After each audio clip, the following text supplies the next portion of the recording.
Hello everyone, स्वागत है आप सभी का हमारे इस चैनल पे नए हैं तो चैनल को सब्सक्राइब कर दीजिए, वीडियो को लाइक कर दीजिए और दोस्तों को शेयर कर दीजिए। आज के इस सेशन में हम लोग the fundamental unit of life इस चैप्टर को आपके ब्रेन के लाइब्रेरी में सेट करने वाले हैं। तो हो जाइए कॉपी और पेन को लेके तैयार और लिखते चलिएगा मेरे साथ साथ। वीडियो को पॉज करके भी नोट्स बना सकते हैं या फिर नोट्स का जो PDF है वो मेरे टेलीग्राम चैनल से आप ले सकते हैं। क्लियर है ये बात? अगर जो बच्चे को टेलीग्राम चैनल नहीं पता है उसे डिस्क्रिप्शन में लिंक मिल जाएगा इस वीडियो के।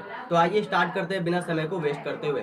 सबसे पहले देखते हैं कि कौन कौन सा टॉपिक्स हम लोग कवर करने वाले हैं आज के सेशन में। तो हम लोग सबसे पहले बात करने वाले हैं बाबू इंट्रोडक्शन ऑफ सेल्स के ऊपर। फिर हम लोग पढ़ेंगे सेल थ्योरी। देन हम लोग पढ़ेंगे सेल का अलग अलग शेप होता है, साइज होता है और नंबर भी जो है सेल का वो वैरी करता है। फिर सेल के स्ट्रक्चर को पढ़ेंगे एंड देन सेल डिवीजन क्या होता है इसको जानेंगे।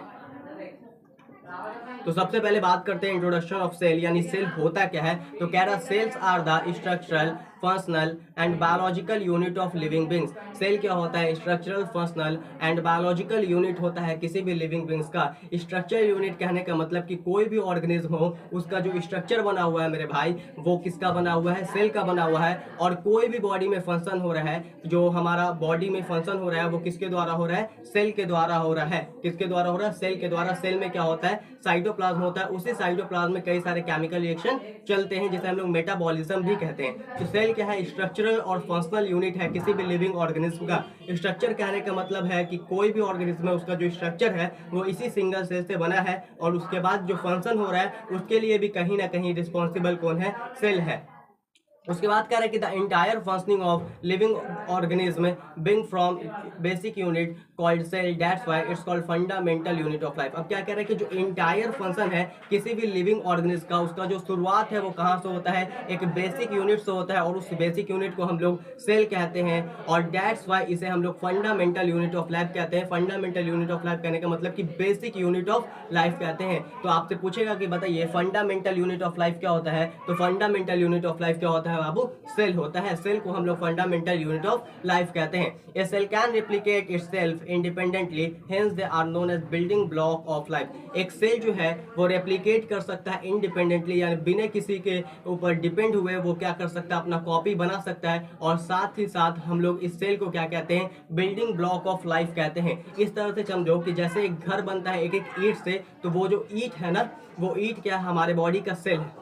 वो ईंट क्या हमारे बॉडी का सेल है और एक एक सेल करके हमारे बॉडी को क्या किया हुआ है? पूरा तैयार किया हुआ है। इसलिए सेल को हम लोग क्या कहते हैं? बिल्डिंग ब्लॉक ऑफ लाइफ कहते हैं। फिर आपने पढ़ा होगा या नहीं पढ़ा होगा, हमारे पास सेल होता है। सेल के ग्रुप को हम लोग टिश्यू कहते हैं। कई सारा सेल आपस में मिलता है तो टिश्यू बनाता है, कई सारा टिश्यू आपस में मिलता है तो ऑर्गन बनाता है, कई सारा ऑर्गन आपस में मिलता है तो ऑर्गन सिस्टम बनाता है और कई सारे ऑर्गन सिस्टम मिलकर फाइनली एक ऑर्गेनिज्म को तैयार करते हैं। तो सेल क्या है भाई?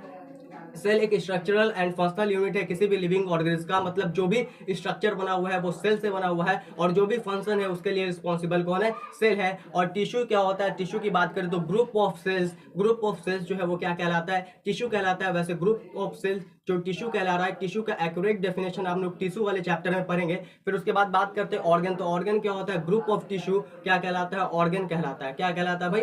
ऑर्गन कहलाता है ना, ऑर्गन कहलाता है। फिर ऑर्गन से बनता है ऑर्गन सिस्टम, जैसे digestive system, respiratory system, circulatory system, excretory system, reproductive system. और ये सभी सिस्टम जो है, जितने भी सिस्टम है, ये सब मिलकर क्या बनाते हैं? ऑर्गेनिज्म बनाते हैं। एक होल ऑर्गेनिज्म बनाते हैं, एक पूरा ऑर्गेनिज्म बनाते हैं। तो क्लियर है यहाँ तक?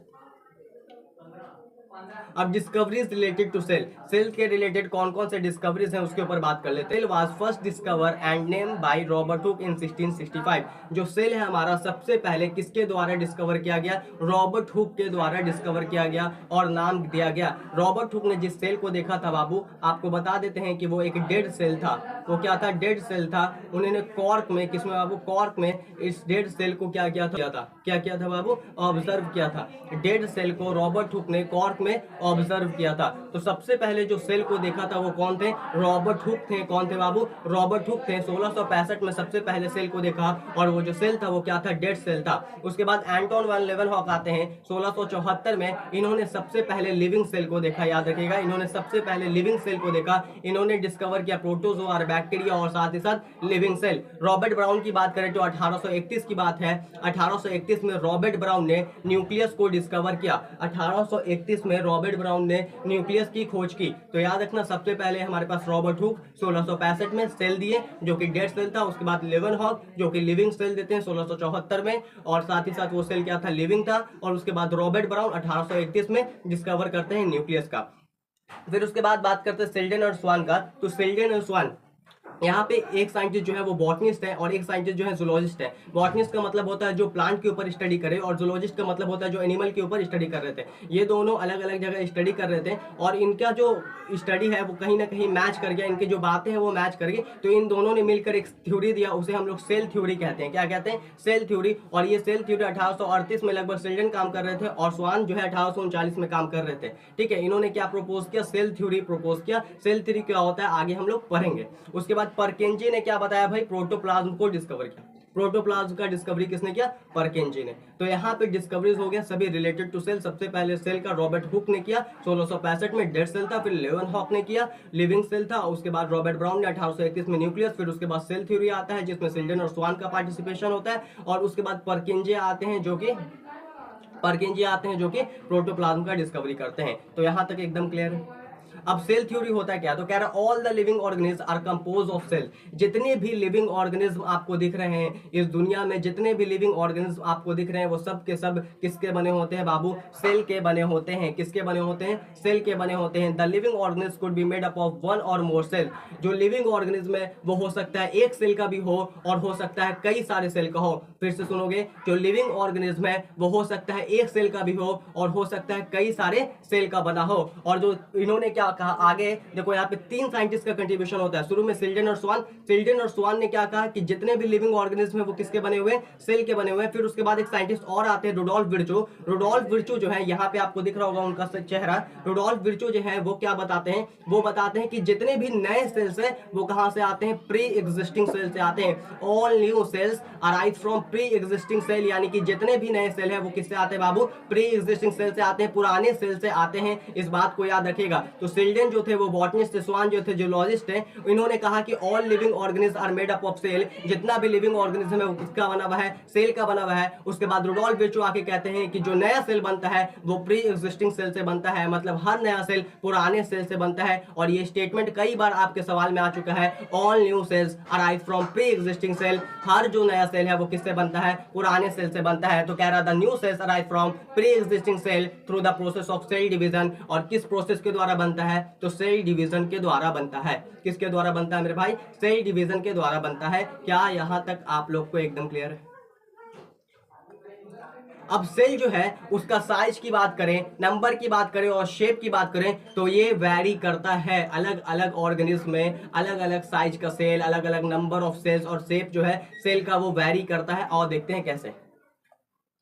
तो सेल का जो डिफरेंट सेल नंबर की बात करें तो यहाँ पे हमारे पास दो तरह के ऑर्गेनिज्म देखने को मिलता है। एक होता है बाबू यूनिसेल्यूलर ऑर्गेनिज्म और दूसरा होता है multi cellular organism. Unicellular organism का मतलब होता है वैसा ऑर्गेनिज्म जो कि सिर्फ और सिर्फ सिंगल सेल का बना हो। फिर से सुनोगे, यूनिसेल्यूलर ऑर्गेनिज्म का मतलब होता है वैसा ऑर्गेनिज्म जो कि सिर्फ और सिर्फ सिंगल सेल का बना हो। उसी ऑर्गेनिज्म को हम लोग क्या कहते हैं? यूनिसेल्यूलर ऑर्गेनिज्म कहते हैं। एग्जाम्पल के तौर पर बैक्टीरिया और प्रोटोजोआ। लेकिन मल्टी सेल्यूलर ऑर्गेनिज्म की बात करें तो वैसा ऑर्गेनिज्म जो कि कई सारे सेल के बना हो, जो कि क्या हो बाबू? वैसा ऑर्गेनिज्म जो कि कई सारे सेल के मिलने से बना हो, वैसे ऑर्गेनिज्म को हम लोग मल्टी सेल्यूलर ऑर्गेनिज्म कहते हैं। और एग्जाम्पल आपको नहीं याद करना है, एग्जाम्पल के लिए बस आप ये सोचना है कि हर वो ऑर्गेनिज्म जो कि हमको नेकेड आई से दिख जाए, जो कि हमको अपने आंख से डायरेक्ट दिख जाए, वो सभी ऑर्गेनिज्म मल्टी सेल्यूलर है। सर ऐसे क्यों बोल रहे हैं आप? हम इसलिए ऐसा बोल रहे हैं मेरे भाई क्योंकि यूनिसेल्यूलर का माने सिंगल सेल, और सिंगल सेल को आप अपने नेकेड आई से नहीं देख सकते और मल्टी सेल्यूलर को आप अपने नेकेड आई से देख सकते हैं। तो मल्टी सेल्यूलर वही है जिसे आप अपने नेकेड आई से देख पा रहे हैं। क्लियर है? नेकेड आई का मतलब open eye without using microscope. तो यूनिसेल्यूलर में क्या कहता है कि in an organism is made up of single cell. यहाँ पे जो ऑर्गेनिज्म है वो सिंगल सेल का बना होता है, इसी को यूनिसेल्यूलर ऑर्गेनिज्म कहते हैं। यूनि का मतलब होता है वन और सेल्यूलर का मतलब होता है सेल। एग्जाम्पल के तौर पर बैक्टीरिया और प्रोटोजोआ। और भी होता है। साथ ही साथ कह रहा है the organism which are made up of more than one cell are called multi cellular organism. वैसा ऑर्गेनिज्म जो कि एक से ज्यादा सेल का बना हो, फिर से सुनोगे, वैसा ऑर्गेनिज्म जो कि एक से ज्यादा सेल का बना हो उसे मल्टी सेल्यूलर ऑर्गेनिज्म कहते हैं। मल्टी माने मेनी और सेल्यूलर माने सेल, यानी कि यहाँ पे कई सारे सेल होंगे। Example human, animal etcetera. Example नहीं याद करना है, हर वो ऑर्गेनिज्म जो आपको दिख रहा है नेकेड आई से वो सब मल्टी सेल्यूलर है, चाहे वो चूहा हो, मच्छर हो, मक्खी हो, सब वो क्या है, मल्टी सेल्यूलर ऑर्गेनिज्म है। क्या यहाँ तक एकदम क्लियर है? एग्जाम्पल ऑफ यूनिसेल्युलर ऑर्गेनिज्म यहाँ पे आपको लिया हुआ एग्जाम्पल अमीबा, यूग्लिना, पारामीशियम बैक्टीरिया, ये सब हमारे क्या है बाबू युनिसेल्युलर ऑर्गेनिज्म के एग्जाम्पल हैं। और मल्टी सेल्यूलर की बात करते हो ह्यूमन, एनिमल्स, ये सब हमारे मल्टी सेल्यूलर ऑर्गेनिज्म के एग्जाम्पल है। अब देखो सेल डिफरेंट शेप, मतलब सेल का शेप जो है वो भी डिफरेंट होता है। जैसे न्यूरॉन सेल की बात करें तो न्यूरॉन सेल जो है वो हमारा सबसे लॉन्गेस्ट सेल होता है, याद रखिएगा। न्यूरॉन सेल जो होता है बाबू हमारा वो क्या होता है, सबसे लॉन्गेस्ट सेल होता है। कैसा सेल होता है भैया?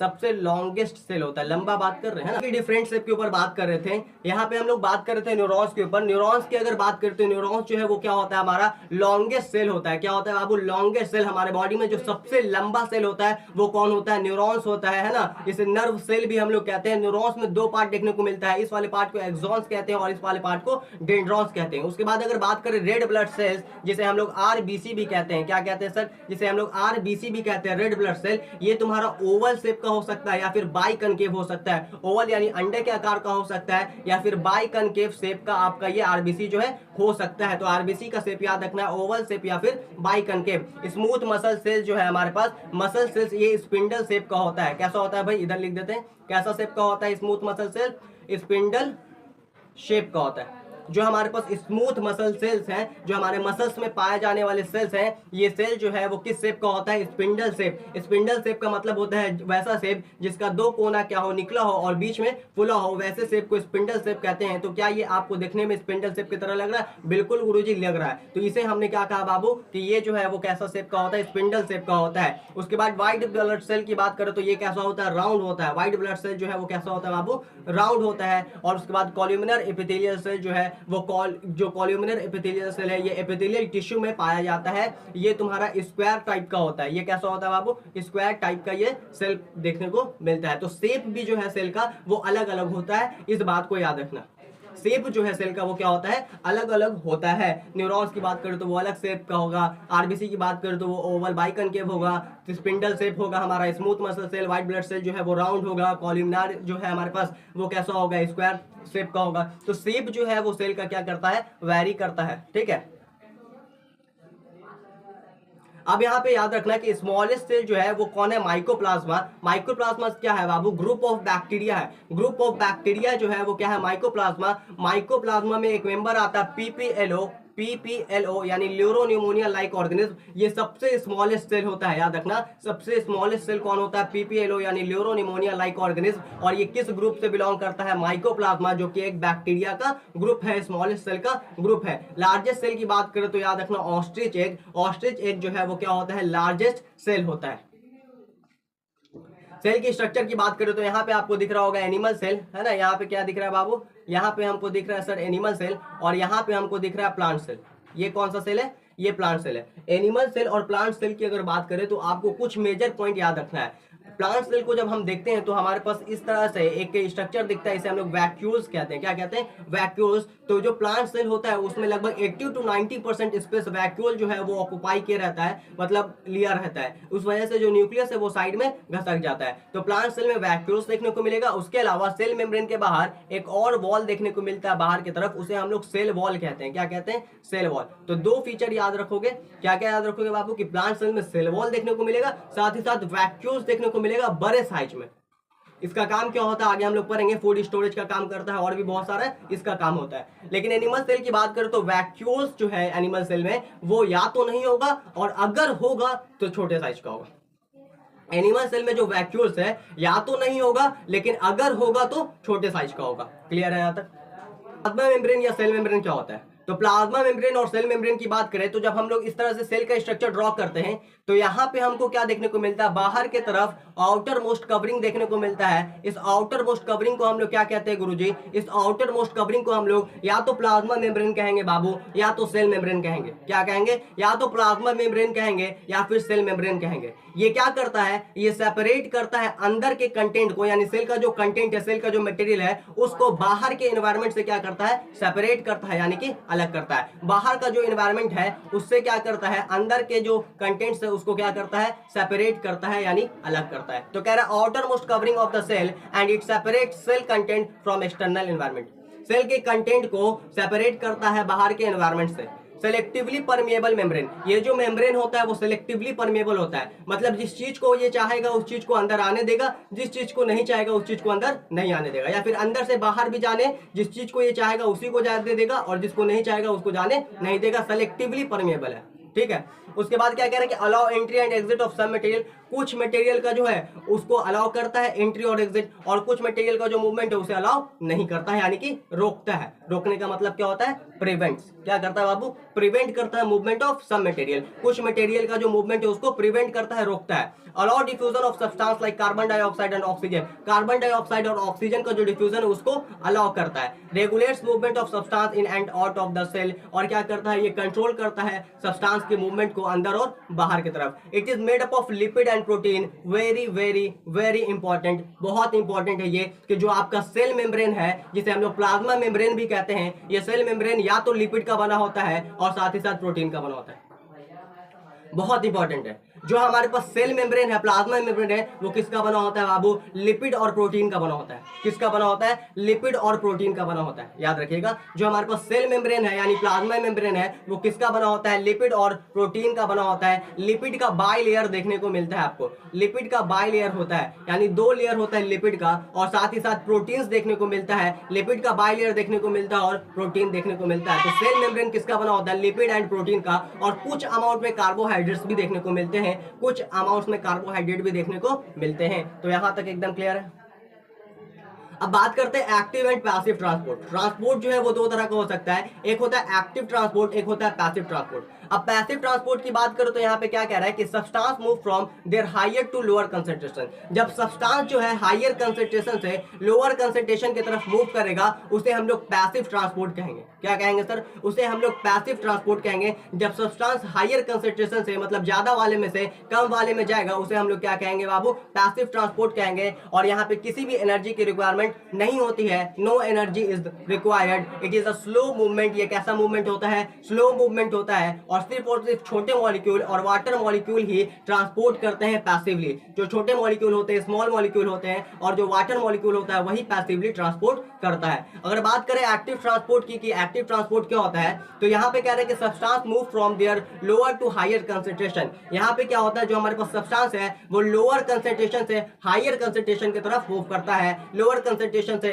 हायर कंसंट्रेशन की तरफ मूव करता है, उसे हम लोग एक्टिव ट्रांसपोर्ट कहते हैं। और जाहिर सी बात है कोई चीज कम वाले में से ज्यादा में जाएगा तो एनर्जी का खर्चा होगा, तो यहाँ पे एनर्जी की रिक्वायरमेंट होती है। और यहाँ पे हमारे पास एटीपी मॉलिक्यूल्स के फॉर्म में एनर्जी होता है। एटीपी का फुल फॉर्म याद रखिएगा, एटीपी का फुल फॉर्म आपसे पूछा जा सकता है। एटीपी का फुल फॉर्म होता है एडिनोसिन ट्राइफॉस्फेट, एडिनोसिन ट्राइफॉस्फेट। यहाँ पे 3 फॉस्फेट आपको देखने को मिलता है और यहाँ पे बॉन्ड टूटता है और एनर्जी बनता है। तो एडिनोसिन ट्राइफॉस्फेट एटीपी का फुल फॉर्म हो गया। It is a rapid movement. ये कैसा होता है, रैपिड मूवमेंट, तेजी से होता है यहाँ पे मूवमेंट। और movement of large molecule occur by active transport. और जो लार्ज मॉलिक्यूल होते हैं, बड़े मॉलिक्यूल होते हैं, उनका जो मूवमेंट है वो किसके द्वारा होता है, एक्टिव ट्रांसपोर्ट के द्वारा होता है। क्या यहाँ तक सभी बच्चों को क्लियर है? तो फिर अगर क्लियर है तो चैनल को क्या करना है भाई, सब्सक्राइब करना है, क्योंकि आने वाला नेक्स्ट लेक्चर भी आप लोग देख पाए। ठीक है, तो यहीं तक रहने देते हैं आज के इस वीडियो को। बाकी हम लोग पढ़ेंगे लेक्चर नंबर 2 में। थैंक यू, धन्यवाद।